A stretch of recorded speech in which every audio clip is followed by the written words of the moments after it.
მოგესალმებით კოლეგებო, კვორუმი გვაქვს განათლების მეცნიერებისა და ახალგაზრდულ საკითხთა კომიტეტის მორიგ სხდომას გახსნილად ვაცხადებ.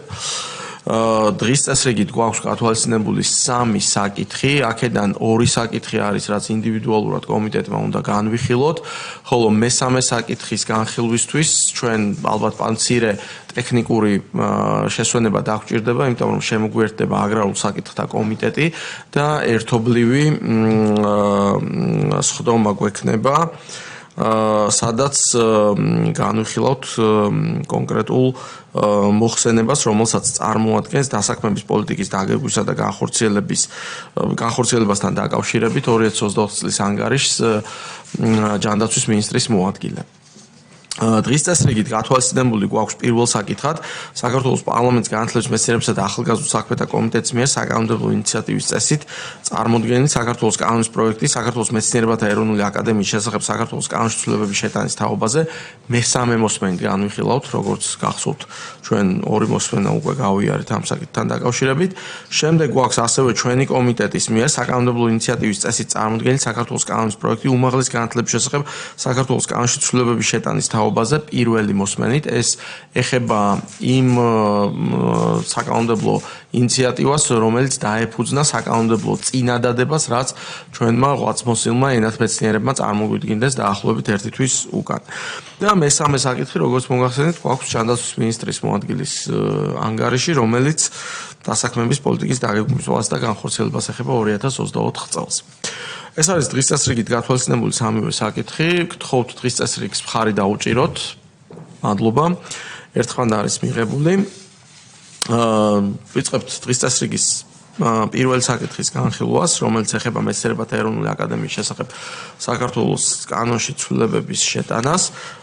რამდენადაც ჩემთვის ცნობილია და აპარატმა ამის შესახებ ინფორმაცია მომაწოდა, აქ მხოლოდ რედაქციული ხასიათის მინიმალისტური ცვლილებები იქნა ასახული, რომელსაც ტექსტობრივ შინაარსზე, კონტექსტუალურ ნაწილზე არანაირი გავლენა არ ქონია. და აღნიშნულიდან გამომდინარე, თუ კი რაიმე შეკითხვა გაქვთ, მზად ვარ რომ გიპასუხოთ. მაშინ თქვენის ნებართვით მე კენჭისყრაზე დავაყენებ ამ საკითხს, ვინ არის მომხრე, რომ მხარი დაუჭიროთ მესამე მოსმენით საქართველოს მეცნიერებათა ეროვნული აკადემიის შესახებ საქართველოს კანონში შესაბამისი ცვლილებების შეტანას. მადლობა, ერთხმად არის მიღებული. აქვე მინდა ვთხოვო ბატონ გიორგი ჩაკვეტაძეს, გამომდინარე იქიდან, რომ პირველი და მეორე მოსმენით პლენარულ სხდომაზე მან წარადგინა ეს ცვლილებები. მომავალ კვირას, როდესაც პლენარული სხდომა გაიმართება, იქნებ მესამე მოსმენითაც ბატონ გიორგი თქვენ წარადგინოთ ეს ცვლილებები კომიტეტის სახელით. მადლობა.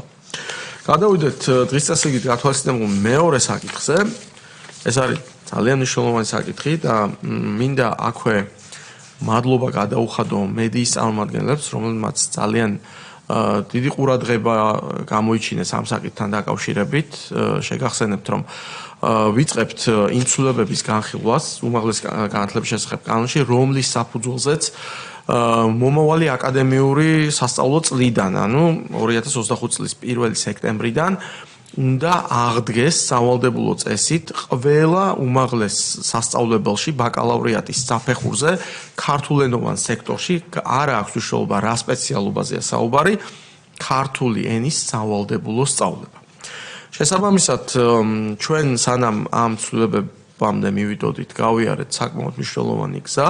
პირველი იყო, როდესაც საკანონმდებლო წინადადებით მოგმართეს ენათმეცნიერებმა აღნიშნულ საკითხთან დაკავშირებით და გაგვანდეს ის ისტორია, რომელთაც 2005 წელს მაშინდელი სამინისტროს ხელმძღვანელობის ზეპირსიტყვერმითებით ეს საკითხი ამოღებული იქნა მიზანმიმართულად და ქართული ენის საწინააღმდეგოდ, შეიძლება პირდაპირ ითქვას, ამოღებული იქნა სასწავლო პროცესიდან. ჩვენ განვიხილეთ და მხარი დაუჭირეთ ამ საკანონმდებლო წინადადებას. შემდგომ ჩვენ მქონდა ბოლნიში გასვლითი საკომიტეტო სხდომა, სადაც უკვე მომზადებული პროექტი განვიხილეთ და კომიტეტის სახელით მხარი დაუჭირა საკანონმდებლო ინიციატივის დარეგისტრირებას პარლამენტში შესაბამისი ცვლილებების სახვასთან დაკავშირებით. ეს ინიციატივა დარეგისტრირდა და ახლა უკვე ბიურომ ჩვენ როგორც წამყვან კომიტეტს ვთხოვა ამ საკითხის განხილვა და დღეს წარმოგიდგენთ პირველი მოსმენით ცვლილებებს საქართველოს კანონში უმაღლესი განათლების შესახებ, რომელიც ეხება პირველ საფეხურზე, ანუ საბაკალავრო საფეხურზე, ყველა ქართულენოვან სექტორზე, ყველა უმაღლეს სასწავლებლებში საქართველოში ქართული ენის სავალდებულო წესით სწავლების შემოღებას, ანუ ამ შემთხვევაში აღდგენა გამოდის ამ პროცესის. მოგეხსენებათ, რომ აქ გვაქვს რამდენიმე დათქმა, ერთი არის ის, რომ ეს საკითხი შეეხება მხოლოდ, ესე ვთქვათ, იმ ახალგაზრდებს, გავრცელდება იმ უпростоრად უმაღლეს იმ იმ პირებზე, რომლებიც ჩაირიცხნენ უმაღლეს სასწავლებელში 2025 წლის 1 აგვისტოს შემდეგ, ანუ აქ დათქმაა, რომ 1 აგვისტომდე ჩარიცხულებზე ეს არ გავრცელდება, ანუ წლევანდელი ეროვნული გამოცდების შედეგებით ჩარიცხულებიდან დაიწყება ამ სისტემის დანერგვა. ეს ერთი. მეორე არის ის, რომ ძალაში გვინდა რომ შევიდეს 1 სექტემბერს მიმდინარე წლის, ვფიქრობდით 1 ოქტომბერს, მაგრამ გამომდინარე იქიდან, რომ რიგი უმაღლესი სასწავლებლები სექტემბრის მეორე ნახევარში იწყებენ სასწავლო პროცესს, ამიტომ თავი გადავიზღვით და 1 სექტემბრიდან გვინდა რომ ავამოქმედოთ. ვფიქრობთ, რომ 2 თვეზე მეტი საკმარისი არის იმისთვის, რომ განათლების, მეცნიერებისა და ახალგაზრდობის სამინისტრომ შესაბამისი გავლის წესი, ამ კურსის სპეციალური კურსის გავლის წესი დაამტკიცოს, რითიც შემდგომში იხელმძღვანელებენ უმაღლესი სასწავლებლები და ისინი შესაბამის სილაბუსებს მოამზადებენ იმისთვის, რომ სასწავლო პროგრამაში მოხდეს მისი ასახვა და რა თქმა უნდა იზრუნებენ იმაზე, რომ შესაბამისი პედაგოგების ჩართულობა უზრუნველყოფილი იქნეს ამ სასწავლო პროცესის წარმართვის მიზნით. ეს არის ძირითადად ის მოცემულობები, რომელიც სახელმწიფო ენის სავალდებულო სწავლებას ეხება და აქ ასევე მნიშვნელოვანი არის, რომ აღნიშნული ცვლილებები ასევე ეხება აფხაზეთის ავტონომიური რესპუბლიკის ტერიტორიაზე აფხაზური ენის სწავლებას, რაც კონსტიტუციიდან გამომდინარე სახელმწიფო ენასთან მიმართებაში და სახელმწიფო ენის შესახებ კანონიდან გამომდინარე ნორმების ადეკვატური და შესაბამისი არის. ამით ჩვენ კიდევ ერთხელ ვაფიქსირებთ, რომ ძალიან ღირებულია ჩვენთვის აფხაზური ენა და ჩვენ ამითი კიდევ ერთხელ გაცხადებულად პოლიტიკურ ნებას გამოვავლენთ, რომ აფხაზეთის ავტონომურ რესპუბლიკაში აფხაზური ენის სწავლებას, როგორც ქართულთან ერთად სახელმწიფო ენის სწავლებას, ასევე ძალიან დიდი მნიშვნელობა და პრიორიტეტი ენიჭება. სულ ეს არის ძირითადად რაც მინდოდა რომ თქვენთვის მე თქვა ამ კანონ პროექტთან დაკავშირებით პირველი მოსმენისთვის მზად ვარ თქვენს შეკითხვებს უპასუხო. ბატონ გიორგი.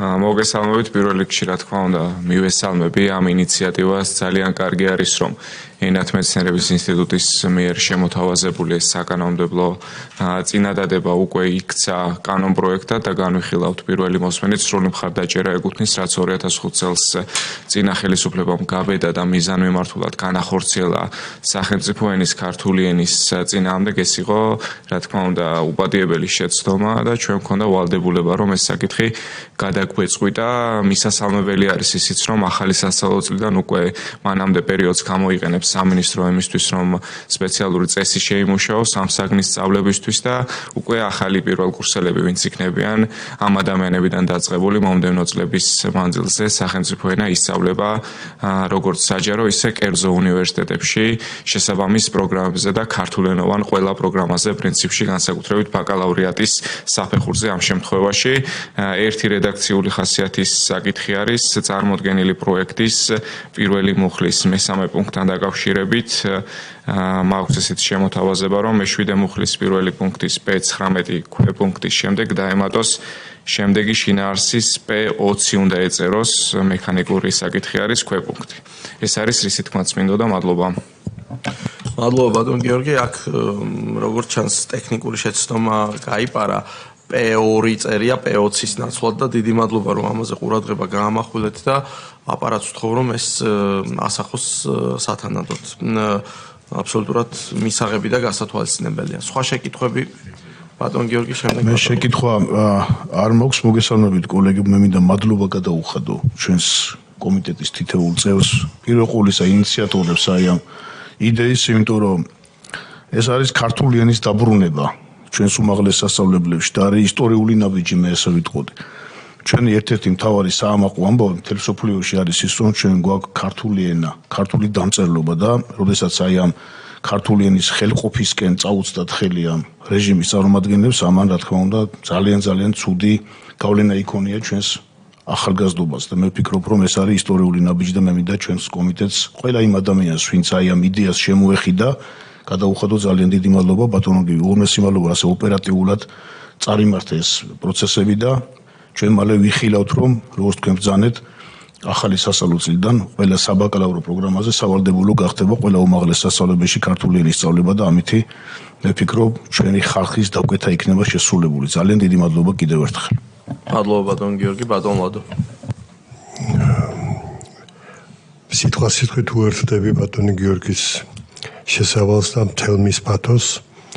მადლობა, ეს ძალიან კარგი სიტყვა არის, პასუხსაგები და ყველა იმ ადამიანს, ვინც ეს ღადარი შეინახა და სულის შებერვა ჭირდებოდა, ჩამქრობი ბევრი ყავდა წყლის დამსხმელი ამ თემას.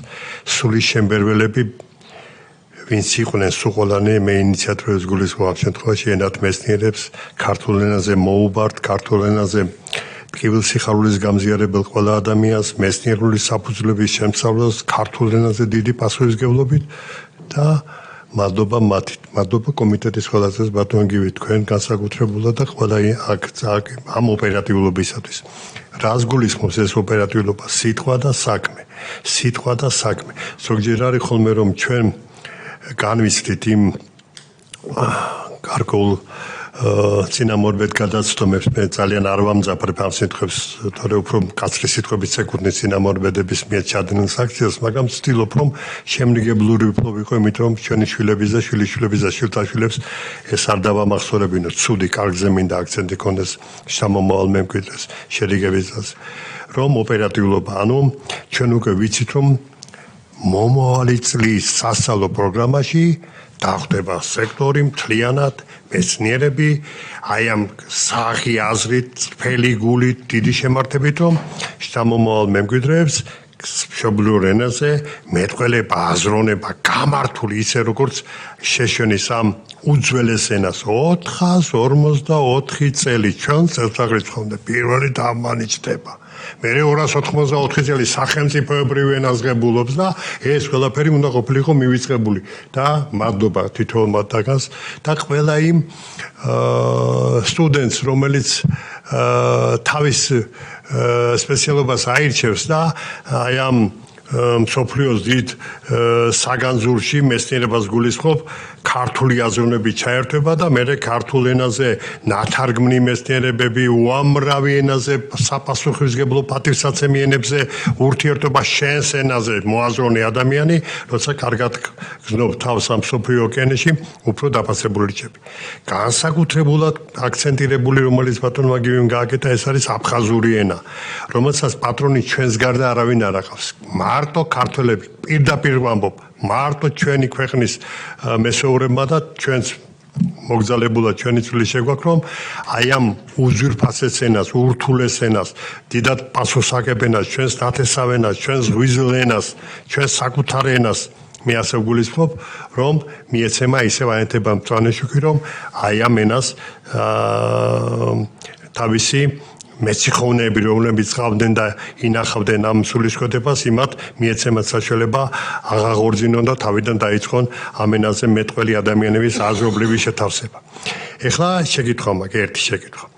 ჩვენ ქონდა გასვოთ როგორ იყო ჩვენ ქვეყანაში ჩვენს ამ სასაულ ტოლერანტულ და სუფთა ქვეყანაში მიმტევებელსა და მოყვარე ქვეყანაში არა ქართულ ენაზე მოაზროვნე დაბადებულ ადამიანების ადაპტირება 1+4 პროგრამა. ალბათ ეს უკვე მთლიანად საფუძველს შეცვლის მთლიანად რომ ყველასთვის მათ არც ეუხერხულებათ უკვე არავის რომ ცალკე მე პროგრამაში ვარ 1+4-ში ყველასთვის ღვიძლი ენა გახდება უმაღლესი და ყველას დახვდება ის საფუძველი რომ იმ ადამიანებმა იმ პერიოდში რა ხნითაც იქნება ალბათ 2 სემესტრი იქნება ხო ეს ქართული თუ უფრო მე მაგალითად არ ვიქნები წინააღმდეგი იმიტომ კი არა რომ ვიღაცამ ეხა მე როგორც ექიმი გამოვიყენებ ერთ ამბავს ჩემი ცხოვრებიდან ჩემი კი არა ჩემი თაობის ცხოვრებიდან ჩვენ პირველ წელს გვასწავლიან ლათინურ ენას და გითხეს რომ ლათინური კვტარი ენაო და აი მე ტარია თუ არ ელაპარაკებ, თორე ექიმები მე სარგებლობთ ამ რომ პაციენტს რო კურსზე არ მოხვედრო და ის არ შეგვეშინებინა, პაციენტის სანდასებით ლაპარაკობთ, მაგრამ ლათინური ენით მოხმობით. დიაგნოზსაც ეხება და მე ამას ვაგუებდი ძალიან ბევრად. ამიტომ ჩვენ მაშინაც ქონდა ჩვენს ერთ ჯგუფს ახალგაზრდების რომ ლათინური 6-ვე წელი ყოფილიყო, სულ გესმოდეს ექიმ სანამ ხალხი ჩაიც. ქართული ენა ცუდი არ იქნება თუ ისე როგორც სკოლაში ვეფხისტყაოსანი ერთ წელიწადში არ შეიძლება დაამთავრო. ექვსი დაიწყე მე-6 კლასში და მე-12 კლასამდე ვეფხისტყაოსანზე უნდა ლაპარაკობდე ამ ორ ფორმაში, იმ ფორმაში. დავით გურამიშვილის ამ ფორმაში, სულხან საბაურბელიანი, სულ ეს ამოუწურავი რამ არის. და მინდობენ თანამედროვე ქართული ენა. მე ალბათ მოითხოვს რომ თვითონ უმაღლესებიც ამ ქართულ ენას რაც მეტ ხანგრძლივად იქნება მასზე საუბარი არა როგორც სატესტო მაინც არამედ როგორც სულის გამამდიდრებელი და აი ამ ქართულ სინამდვილეში ამის ჩვენ ისტორიაში შემოსვლელი ადამიანების უამრავ ეს სამსაოცარ სამყაროში ამ ლაზარეს აღთქმის ენაში აი ამ ენაზე იქნება მე ამაზეც ვიფიქროთ რომ ვადები როცა იქნება ერთი წელი არ ჩავკეტოთ და ვინც როგორ გადაწყვეტა პროგრამას როგორ შეადგენენ ისე გამოიყენონ სამომავლო მემკვიდრეების სულიერი სამყაროს გასამდიდრებლად. კიდევ ერთხელ დიდი მადლობა და ასაკურია მხარს დაუჭერ ამას ყველასთან ერთად. დიდი მადლობა ბატონ ლადო. კი პასუხებთ თქვენის ნებართვით.